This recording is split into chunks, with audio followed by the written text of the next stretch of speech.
Hello, hello. Ginny Bolling here with Pivot to Prosperity, the podcast brought to you by Pivotal Real Estate Investments, where we help our investors build wealth and income through commercial real estate that improves communities.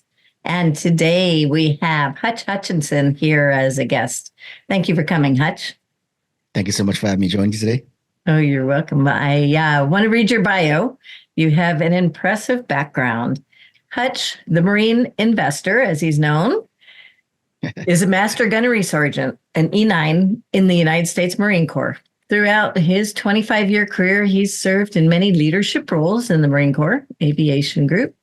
He has been awarded several personal awards for his performance. He's created and led teams of various sizes that performed effectively in training and combat operations.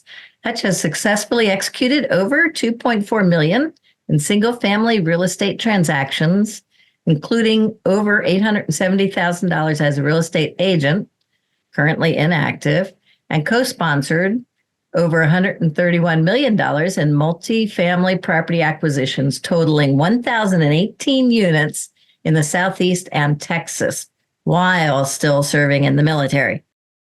That's a feat. That's impressive. Hutch is a member of the Raise Masters Mastermind. He's earned a Bachelor of Science in Aeronautics from Embry-Riddle Aeronautical University and been the husband of Athena for 22 years and the father of 3 beautiful children. Very good. Nice background there, Hutch.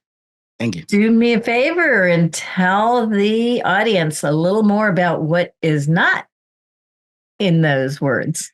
Oh man! So I appreciate, first of all, really appreciate you taking my request to join this show and sharing with your audience. Look, we all have a life journey, and there's so much that involves in that, and a lot of times we don't really know the value of the things that we're going through until we actually look back and we try to measure backwards, right? So my journey started in a small community on the mountainside of Formidable Mountain in Jamaica. In that area used to be a coffee slave plantation, right? So the beautiful thing about that is that we grew up in an environment that was rich in family roots. We also grew up in an environment where we had access to very healthy products, meaning all the cows and goats and pigs, everything we raised were fed naturally, organically. And also everything we ate, we grew on the farm as well, right? So we grew up what I like to call wealthy, but maybe broke, right? But it was a good environment to grow up in. So my journey started on what used to be a coffee slave plantation in Jamaica. So in the 3rd grade, I was reading what was called the Children's Own, which was mandatory reading for school-age children. And in the 3rd grade, I saw this picture. It's a hometown news of this young man, Jamaican. He was on a boat working on an aircraft. And at that point, I made a decision that if I ever go to America, I want to join the military and I want to work on aircraft. And when you make a decision, that's what you want to do. I came to America and my dad introduced me to the recruiter. And the recruiter asked me, what you want to do? I said, look, sir, if I don't have something in aviation, I'm not leaving my house. And came back to me a week later, like, Hutch, I found you a job. What is it? It's working on aircraft. All right, bet, let's go. So got stationed in Hawaii. That's where I met my beautiful wife. I was stationed there for 10 years and 3 months. Did some tour in Southeast Asia and also in combat. And then I went to Florida, California, and then back to Hawaii, so to finish up my 25 years. Yes, ma'am. Now, and where were you when you were in combat? Where were you stationed? So I was originally in Hawaii, and we were operating some older Time Model Series aircraft, 53 Deltas, right? Uh-huh. So we need to move the heavy lift into the area. And that was a cool weapon system because it was an older aircraft, so most of the kinks was already worked out of it. So we had a proficient team maintaining that aircraft.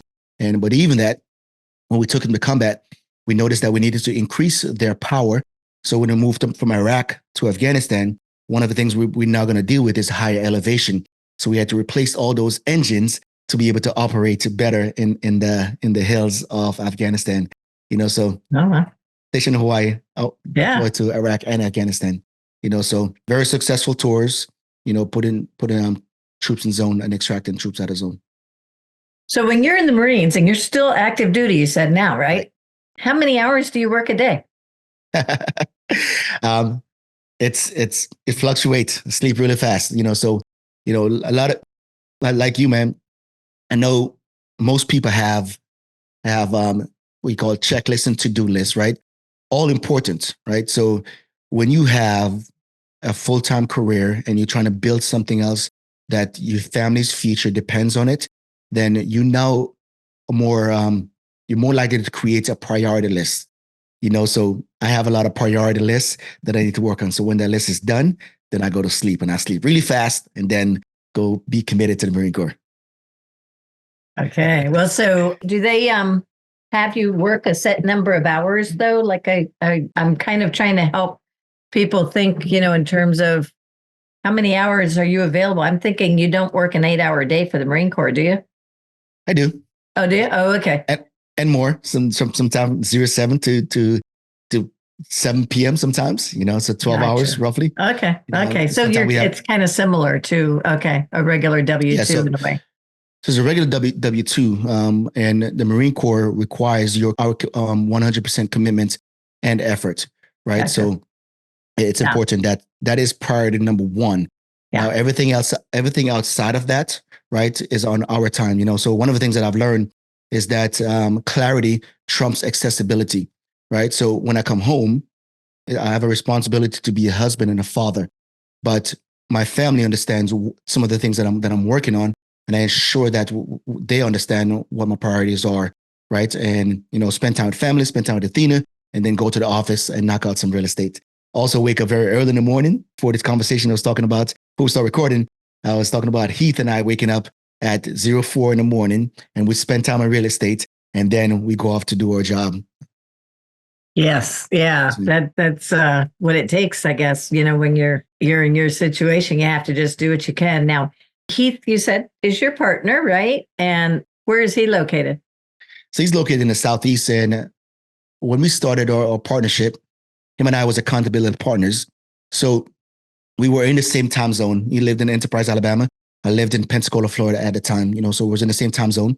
And we would wake up at 4 a.m. and we would mastermind, creating podcast content, newsletters, and also just building the business. And then him and I would drive 2 hours to his house, and then we drive 4 hours to Huntsville, Alabama, which was our preferred market, even though we didn't acquire anything in that market. But, gave us an opportunity to learn each other on a deeper level, by being trapped in a car for 4 hours, listening to podcasts, listening to audiobook, just talking about our principles or values, the things we care about in our family, so we got to learn each other better while we were accountability partners before we actually formalized becoming business partners. All right. And the name of the company you ended up using, it was, instead of the 4 a.m. Capital, what's your name? H Squared Capital, which is just very simple. Hutch and Heath. Very simple. Hutch and Heath. Right. Okay. Yeah. And so tell us a little about your journey there, where you came from, and then more importantly, where you're at. Share any experiences that you'd like to share with the audience. Do it. Yeah, look, so a lot of the things that we accomplish in life is taught to us by our parents. They're also taught to us by our small community, our churches, our schools, right? Our aunties and uncles, right? That come and visit and teach us things. For me, when I came to America in 1998, my dad was a real estate investor, but he was also a real estate agent. So his thesis was surrounding fixing and flipping properties, right? But he was using a older strategy. Well, it's like he was older. He was using a strategy that was publicized by Carlton Sheets, right? Carlton Sheets teach people to walk, to drive around a neighborhood or walk around a neighborhood, find distressed properties by seeing if the yard is overgrown, if the mailbox box is filled, which are strategies or tactics that people are still using to today, right? Just a little more sophisticated, right? They call it driving for dollars. So my dad was teaching me about how to find those properties, so he teach me more about about single family properties, about how I can own some of America. So when I got married, I wanted to buy a house. Keep in mind, I was in Hawaii on a sergeant salary. There's no way I was going to be able to afford a house in Hawaii, but I could have afforded a condo. But my paradigm, based on what my dad taught me, was to buy a house. So I didn't know what these little condos or apartment things were. I know what a house was, and that's what I wanted to buy. So I tried to get approved for a house, couldn't afford it, so I delayed. Find out what a condo was, and I bought a condo in 2005, and that was a game changer for us as far as the real estate goes. I was deploying shortly after we closed on that, so I was looking for a while. So we didn't find one until shortly before I deployed, and we purchased the house. We closed on it, but Athena didn't want to live in the new neighborhood by herself with a young child. So we decided to put Athena's going to live with her parents while I'm deployed, and we want to put a resident in the house until I return. So before I came back, we bought a house for 161,000. By the time I came back, Athena already sold a property for $235,000. So it's like a major gain in 6 months time period. So like, oh snap, the power of real estate, right? Fast forward 4 years later, it cost me $55,000 to sell that house, right? So goes to show that you win some, you lose some, right? But what do you do with that information? The growth from that $55,000 loss is that shortly after that, President Obama extended what's called the homeowners assistance program to military veterans who were PCSing or was executing permanent change of station while the housing market was low. So in 2009, when I left Hawaii to move to Florida, I was able to recoup $43,000 off that $55,000 lost back. What that tells me that the government have a unique interest in real estate. And if they're interested in real estate, I am now fascinated with this thing, right? So I never keep my eye off the ball with real estate. Did some fixing, live and flip. Every property we buy, we'll look at it as an investment property to improve it and then sell it for a profit. And then eventually in 2018, we made real estate a business. Right. And then it's off to the races, right? Off to the races. Yes, ma'am. All right. So tell us what happened since 2018. By that time, the recession is getting into the background, rear windshield. Yeah, so it goes back to the small community, right? So what was happening in 2009, actually, this is the beginning of 2010 because we left Hawaii late 2009. And by the time we got to the East Coast was 2010. So what happened is that I stopped by my dad's house, and my dad was telling me about the trend, the progress that he had been making. And he was telling me about these guys or this team, guys and gals, this team that was going around the country and teaching people how to use other people's money to purchase and renovate real estate. I'm like, that's like a paradigm shift, blew my mind, right? So lo and behold, I got down to Pensacola, and this team, I typically don't listen to the radio, but this team came on the radio and said it was coming to the Pensacola area. I'm like, holy freaking crap. What are the chances, right?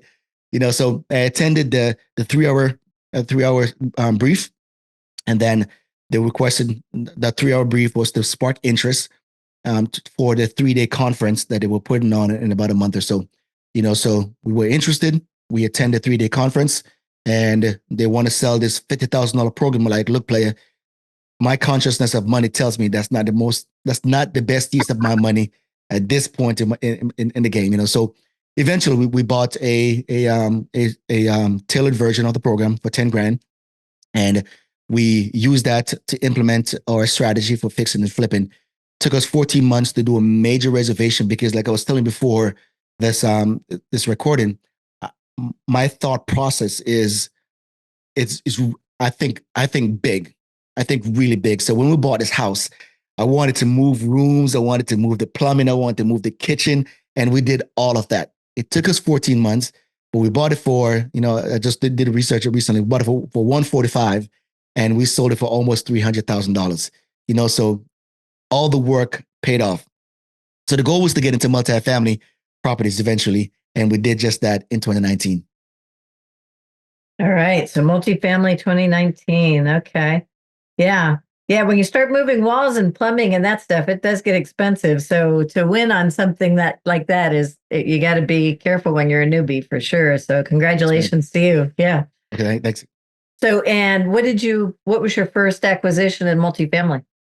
So like any good husband or any good Marine would do, Athena and I sat down. We did what's called an after action report, which is typical after any exercise, whether it's combat or training, the Marines, we sit down or we're taking notes as we're going through the process. And after the event is completed, we do an after action report. One, it helps us to get better for the next time around, but it also helps us to share that information with the other unit who's going into the same area of operation. So that was common to me. So I sat down, Athena and I, we sat down, and in 2019, we established a goal to syndicate or to co-sponsor 100 units by the end of 2019, right? So by the end of 2019, we end up doing 55, right? And this is the power or the benefit of thinking big, right? Going from single family properties to syndicating large multifamily. 100 units was a big, audacious goal for us, right? And what I'm happy about is that we didn't set the goal at 10.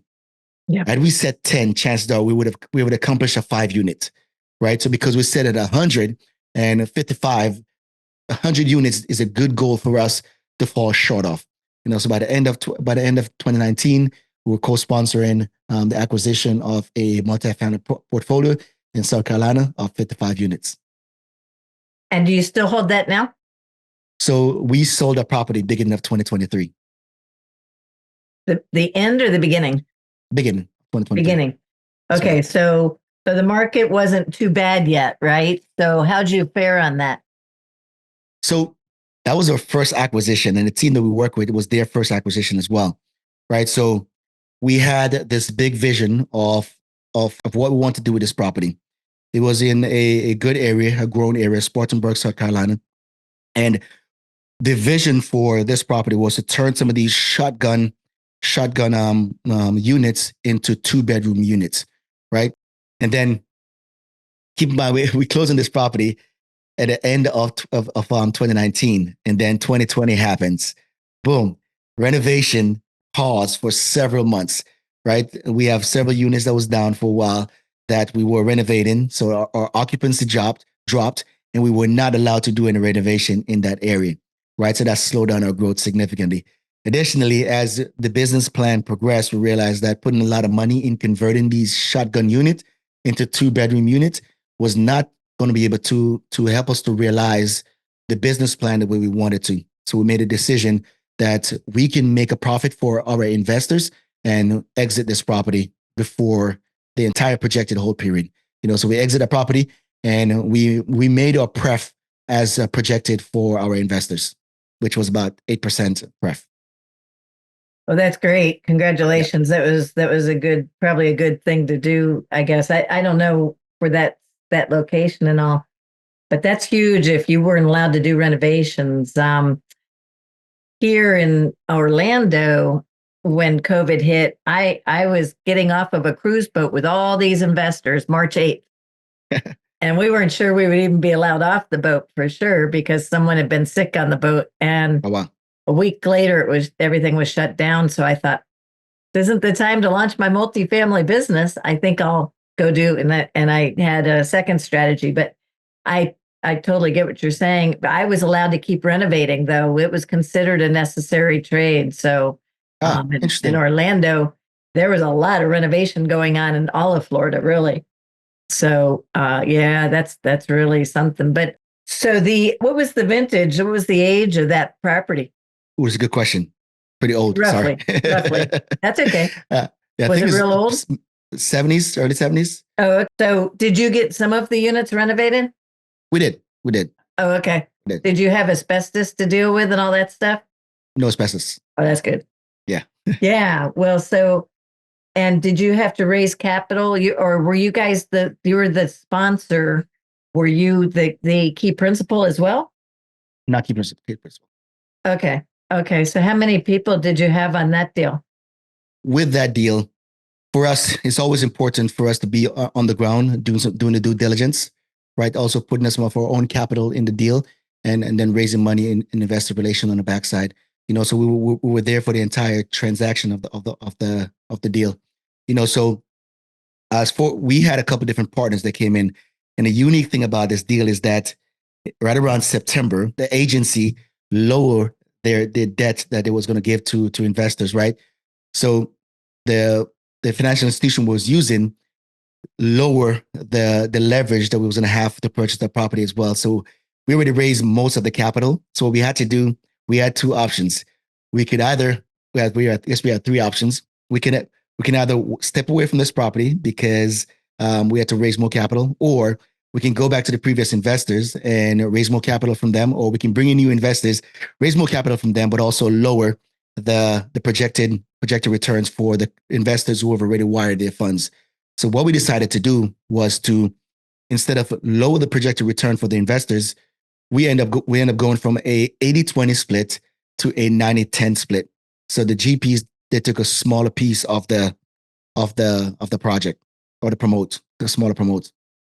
So that's one of the ways that we definitely put our investors' interests first.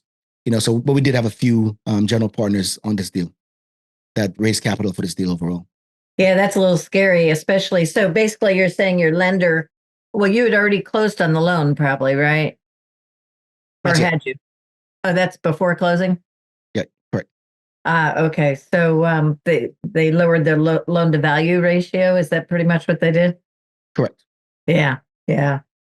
Some of these properties are, getting stressed because the That service coverage, ratio. Yes, thank you. Discounted, coverage ratio. Service coverage ratio, yes. Yeah, is no longer 1.25 or greater. It starts falling below, and so then they're having to bump reserves and all kinds of things. So, as we have, it's not all peaches and cream, right? We have one of those properties where the lending institution is now holding on to the proceeds from the property, right? Because our DSCR fell below 1.1%.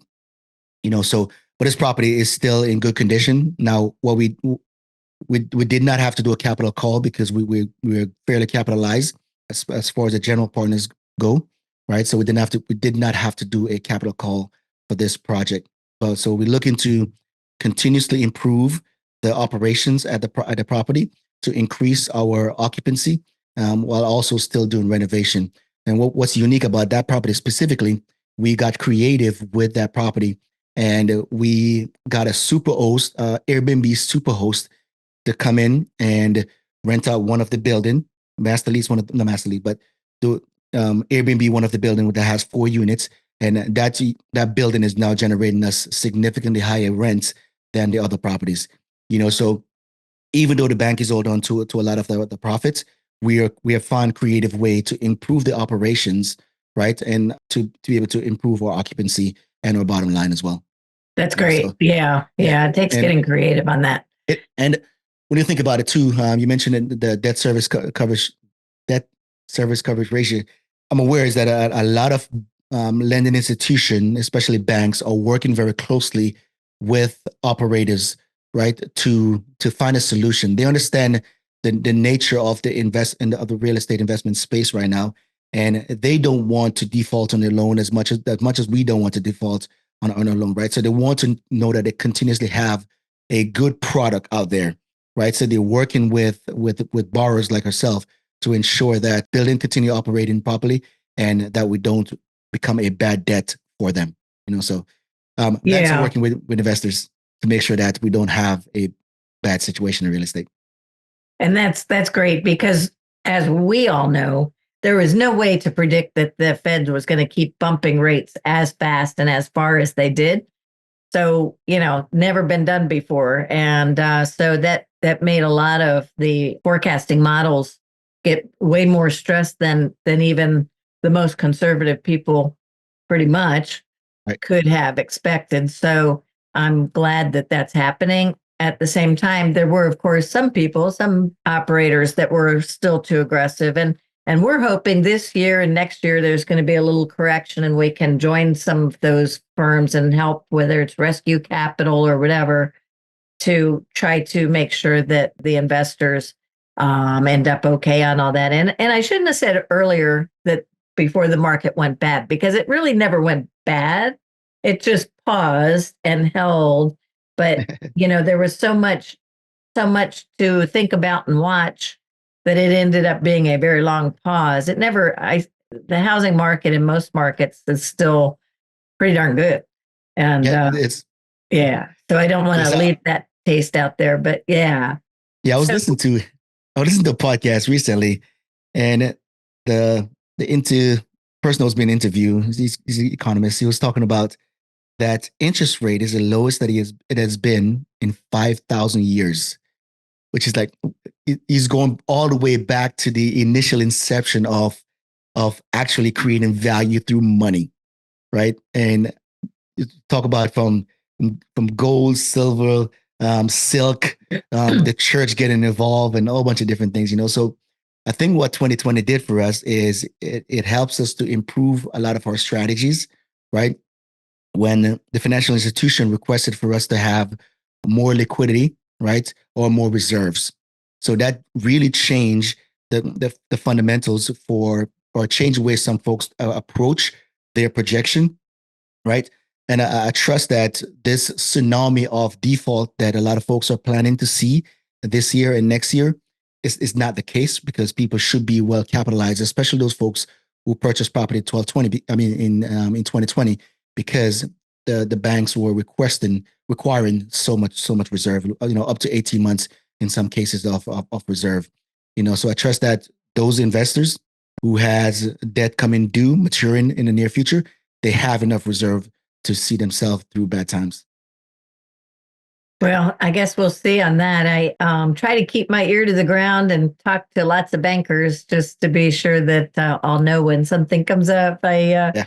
I would tell you that Orlando and much of Florida has been priced too high for a lot of folks to live right here. So we have quite an affordability issue, and so for where you're at, do you see? Yeah, I guess you do. You're in Hawaii, Yeah. so you see a lot of stress there. But you're investing though more. Well, what exactly is your buy box? Go ahead and tell us that. Yeah. So right now, most of our assets are in Georgia, and we just closed. We just partnered with a fellow race master group to take down almost 700 units in Texas, which was an amazing opportunity. See, H-Ray Capital, we started the march to 1,000 doors in 2021, and the goal was to accomplish that in 2022, but we didn't do that until the end of 2023. So that was doors, and the goal was to build our track record with best in class operators, and I think we're on a trajectory of creating better relationship with best in class operators. So now the focus is now increasing the operations for H Square Capital by ensuring that we produce more income for the company. So we have a couple of different strategies that we're utilizing to ensure that we can improve our income for the company. So That's great. now that we have the track record. And tell us about who your typical investors are that are investing with you. Yeah, so right now, last time we counted 88%, I think it's up to 90% right now of our investors are veterans. And most of these guys are not retired veterans. They are people that we have served over the years who have gotten out of the Marine Corps and got high paying jobs, right? But we have maintained connection over the years. So these are people that I've served in combat with, right? So we know each other on a different level, right? Because we know a person's true color shows whenever they're tested, right? So a lot of these guys are really good people, and we develop a lifelong or friendship tested in some of the harshest environments, right? So we know, like, and trust each other.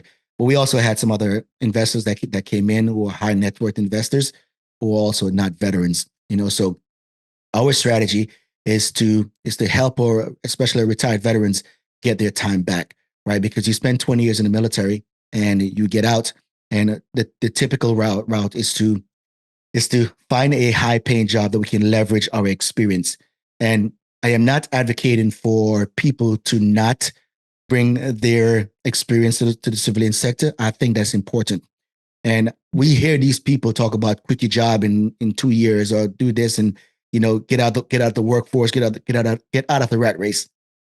Our strategy is not to tell people to get out of the rat race, right? Our strategy is to help our especially retired veterans, to reduce the time spent in corporate America. So 20 years after the military, and then maybe another 15 years into corporate America. So now you look at a guy and gal that probably around 55 years old. At that point, you would have leveraged your retirement salary, right? Plus what you've invested so far and the passive income you have created through real estate. So now you technically could have a synergistic portfolio of your money invested in your Roth IRA and real estate, and also your military retirement pay, right? So those are the people that we're looking to work more with going forward. Well, I'm glad to hear you say that too, because I do feel like we need the influence of military personnel in our civilian lives. I think, especially in the schools, I would love, love, love to see it more there. I don't know if you remember at one point, I think it was George W.'s wife had started her passion project with schools and wanted to hire military personnel, retired military, to become teachers. And that was something that I really wish had been pushed more. But because I think that the discipline and just the approach to everything could be really beneficial to kids today. Yeah. But yeah. No, I agree with you. I agree with you. Because you think about it, teachers spend a lot of time with our children, and you talk about the affordability of homes in Florida, Central Florida, and for a single mom or dad, or even a joint family, right? Regardless of what the structure is, you got wife and wife, wife to husband and wife, whatever the case may be, raising children in a household. It's still challenging for some people, right? So they find themselves working more, spending more time at a job than they do at home, and it's challenging. So to your point, teachers does spend a lot of time with our children, and it's really important they themselves have the structure that they can impart on the children. And I do believe that is more. I saw a young man recently. He was in Michigan. He was talking about the policing. And one of the things that he brought up an idea that I think is very creative, and everyone should be looking at it from that point, right? It said that instead of policing, we should do more prevention, right? So if we have better education for parents and have a more structured classroom and having the family putting more value on education, that it is significantly better than policing after people graduate from high school and can't find employment. So creating discipline at an early age in the house and in the school, I think is definitely the best way towards sustaining our country. Right. Yeah. I think I would have to agree for sure. Well, so you said you just closed on a property. Do you have any under contract right now? Are you working on anything at this moment? Yeah, currently not. I don't have anything on the contract right now. So right now, the goal right now, I'm working on building out a summit for this summer, and yeah, so it's gonna be a 1-day summit. Now I'm putting it out there. So the idea is to do a 1-day summit, and it's gonna be structured around attracting retired veterans or accredited investors that own a small business. Gotcha. Okay. Well, you'll have to keep me posted on that. Where are you going to have that? It's gonna be virtual. Oh, virtual. So, okay. Virtual Yeah. Awesome. Okay. And I don't want to go too far over here, but before we get off, is there anything you want to talk about behind you that is on your wall that is of particular interest you want to mention? So I should have warned you I would say that. Yeah. And there's one other thing I should tell you. I'm going to ask you if there's a pivotal person or event that brought you to where you are today. That's my thing, because my company is called Pivotal Real Estate Investments. But first, anything on your wall? I mean, that there's such a collection of things there. Anything in particular you want to talk about? They're all important, but I think my favorite one is this one right here. So my wife and kids got that for me when I hit 20 years in the Marine Corps. I don't think that is typical for a service member to get something for their family for that level of service, but that tells me that they're paying attention to what I'm doing. They're listening to the things that I'm saying, right? And I have their support. So a lot of these things came, typically it's just nice to have to give somebody before as they leave the unit, right? So they don't leave empty-handed, right? promotion warrants. I've earned those, but this right here is my biggest pride and joy because the family gave it to me. My family gave it to me as an appreciation for what I do. So that's a lot of And value to me. explain what it is.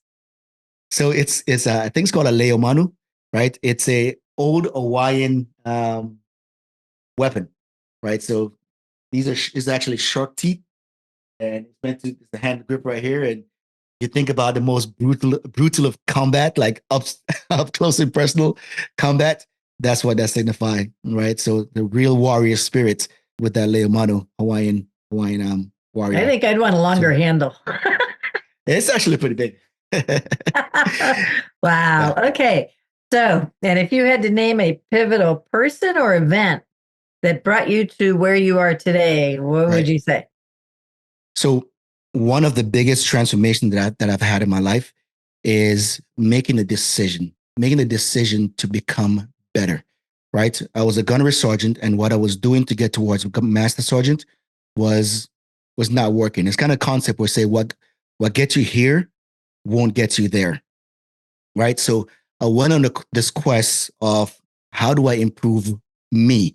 Because wherever I go, there I am. So every relationship, every conversation that I'm involved in, it's me, right? So if it goes sour, right? If the relationship is bad, if conversation is bad, right? I am the constant in those conversation and relationship, right? So one of the things that I committed to in 2015 is to how do I improve self? So the first self-development book I read was the book 7 Habits of Highly Effective People.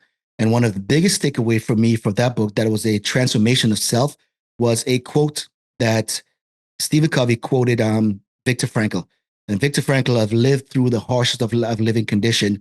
He was actually a prisoner in a Nazi concentration camp, right? And the quote that really changed who I was and who I can become, me taking responsibility for who I can become, is the quote that says, between stimulus, the things that are happening to us, and response, what we do about those things, there's space.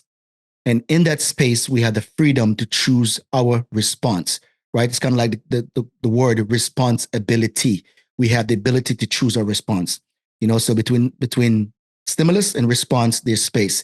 And in that space, we have the freedom to choose a response. In our response lies our happiness and our growth, right? And I approach every relationship, whether it be work, family, friends, business associate, from that place, to ensure that I am the best version of self, right? And within the first minute, chances are I'm going to say something positive about you or to you. I love that. I remember that first time I heard that too. And yes, yeah, it's so true and makes a difference. I really, yeah. Yes. My passion is trying to help kids today feel like there's more hope than what a lot of them seem to think. And that is talking about that right there is you have the choice. And yes, I love that. Good.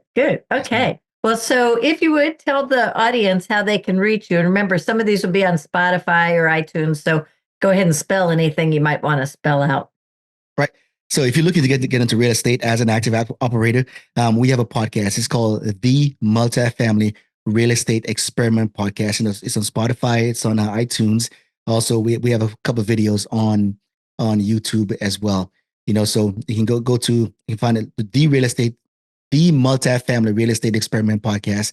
If you want to learn how to develop the mindset, how to build a team, and also the mechanics of multifamily real estate.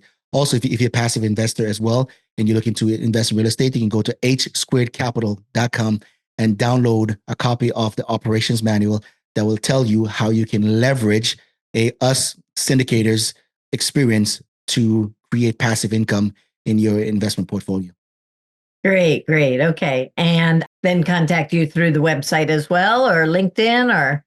Yeah, once they fill out a form, we'll get the information and we'll contact. But if you want to see a lot of the things that I'm doing, I'm very prominent on LinkedIn. If you go to LinkedIn, I'm Hutch the Marine Investor. There we go. LinkedIn. Yeah. Yes, ma'am. Very good. Well, thank you so much. Appreciate you coming on the show. Thank you so much for having me.